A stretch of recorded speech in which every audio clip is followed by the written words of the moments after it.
CC, will year 2 be that much harder for JuJu, the way Big Ben sort of alluded to? It would be hard for him if he was playing maybe in Dallas, in Jacksonville, where they didn't have a whole bunch of help, you know, from a wide receiver standpoint. But you're talking about a perfect situation.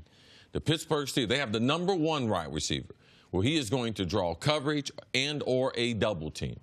They have arguably one of the 3 best running backs that we have in the NFL in L. Bell. So he's going to draw a certain amount of attention, and he's an amazing wide receiver out of the backfield. And you got Big Ben that the defense has to concentrate on because, man, he's one of the best throwers of the football. Now, not having Martavius there in year #2, with him going off, being shipped off to the Oakland Raiders, that can present a challenge.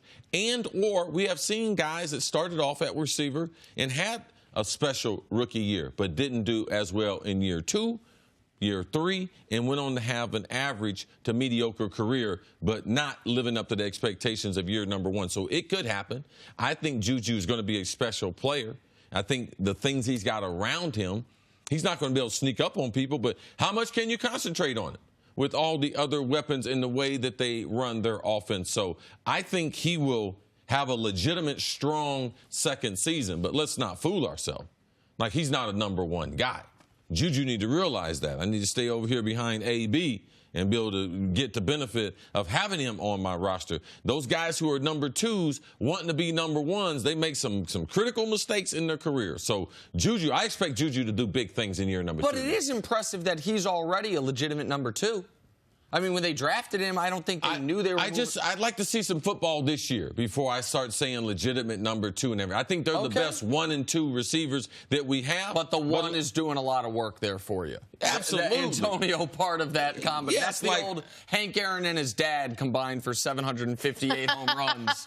So like, I mean, there is an element of that to it. I get it. Like, so there's only been 20 guys in the last 20 years as rookies to have at least 900 receiving yards. But to Chris's point, some of them are some of the best receivers we've seen. Randy's on that list, Odell's on that list, A.J. Green's on that list, Mike Evans, but Eddie Royal's on that list.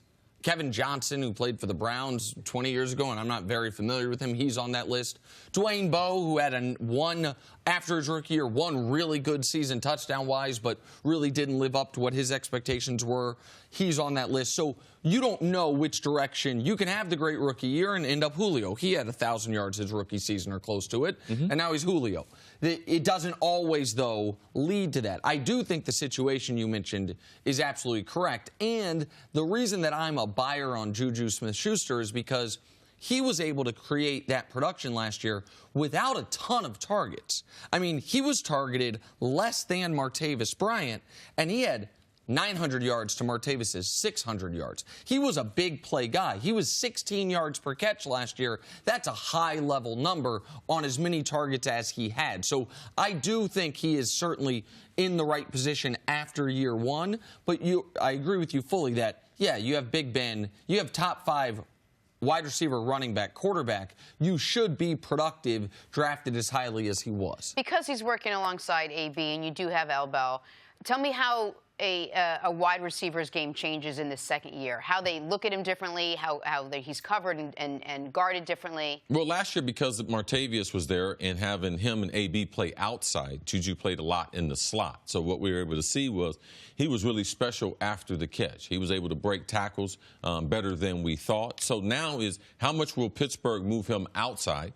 Don't have Martavius there. They also have a receiver who's going to be suspended for a game. Well, Pittsburgh, they always got someone suspended or something like that. But that's how they'll utilize, because now you know what he can do. He was an awesome slot receiver. We didn't see that projecting him when he was drafted, second round, right? Yes. From USC. We didn't necessarily see him being a slot receiver. His ability to be able to threaten the deep middle, which he was able to do, huge plays he made against Detroit, the catch and run to build a the play against New England.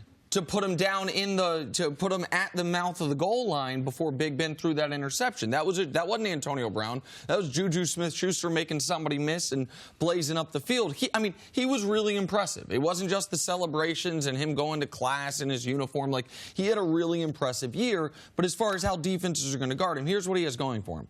My guess is his entire rookie year, JuJu Smith-Schuster was double-teamed 0 times.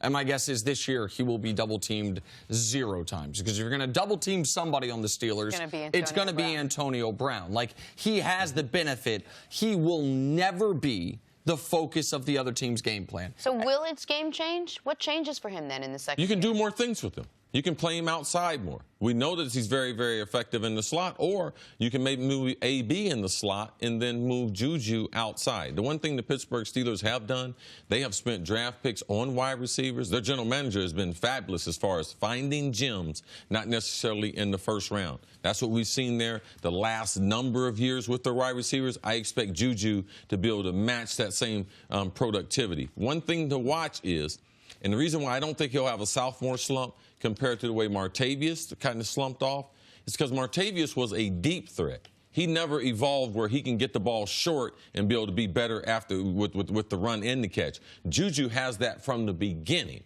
So I don't look for him to have the type of fall off the way Martavius did as far as productivity, because running after the catch is something he should be able to do and do effectively throughout his career. Thanks for watching. Subscribe here to get the latest from the show. Also, be sure to check out more of the best clips from First Things First, or go watch a few segments from our other shows on FS1.